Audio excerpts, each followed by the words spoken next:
Hinatulang mamatay si Jesus. Naririto na ho tayo.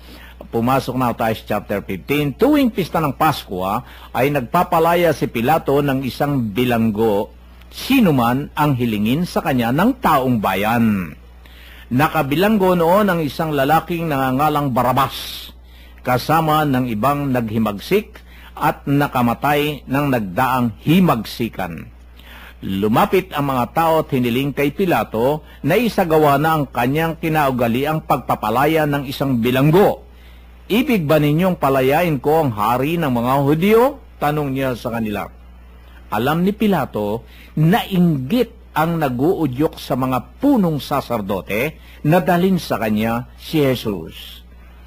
Ngunit, ang mga tao ay sinulsulan ng mga punong saserdote na si Barabas ang hilinging palayain. Kung gayon, ano ang gagawin ko sa taong ito na tinatawag ninyong hari ng mga Hudyo? Tanong uli ni Pilato. Ipako sa krus, sigaw ng mga tao. Bakit? Ano ba ang kasalanan niya? Ani Pilato. Ngunit lalo pang sumigaw ang mga tao. Ipako siya sa krus. Sa paghahangad ni Pilato na pagbigyan ng mga tao, pinalaya niya si Barabas. Si Jesus ay kanyang ipinahagupit at ibinigay sa kanila upang ipako sa krus. Wala nagawa si Pilato? Kuya, takot din. wala nagawa Kuya si Pilato rito sa kasalukuyan pag na-oversyado pala ang Pilato Juan, wala ring magawa pala ang Pilato, ano Kuya Bert? Wala. Iyan ang takbo ng mundo. Ano masasabi niyo rito? Katulad ng sabi mo, Kuya, nangyari ito sa atin Hindi pa katagalan. Ano? Di ba? Sino ba yung tumayong Jesus? Hindi ba speaker? Napalayas. Sinong pumalit? Di ba?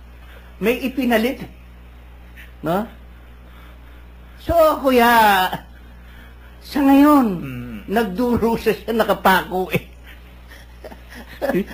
Hanggang ngayon, nagdurusa. Dahil may sumulsul Napalitan. No? Napalitan siya No? Sinasabi mo nga parati, Kuya Mina, nangyayari ba ito? Talagang nangyayari kung minsan lang hindi napapansin ng karamihan. Pero talagang nangyayari sa araw-araw, lalo na ngayon sa ating buhay. Sa hirap ng buhay ngayon, Kuya Min, nangyayari ito sa gitna ng ating kamalayan. Kaya sana,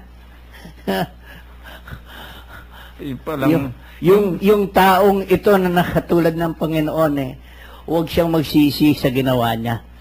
Magpapako talaga siya dahil magkakaroon siya ng resurrection. Yung mga punong saserdote pa, yung mga matataas pa, ang siyang sumusulsul. Ano Kuya Bert, di ba? Oh.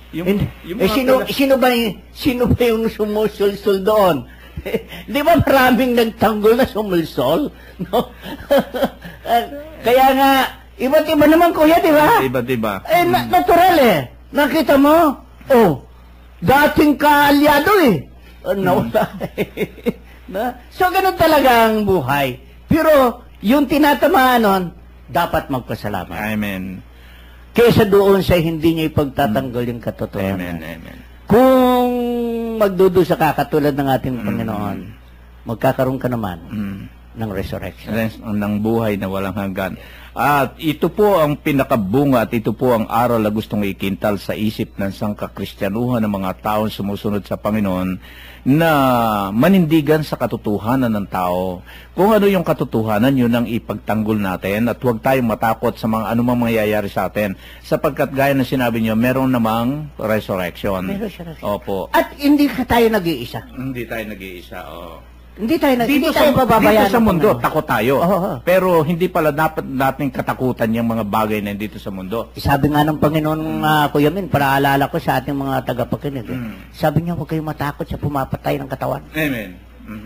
Matakot kayo doon sa pumapatay, ng katawan at kaluluwa. pumapantay ng katawan at kaluluwa na mabubulid pa sa impyerno. Amen.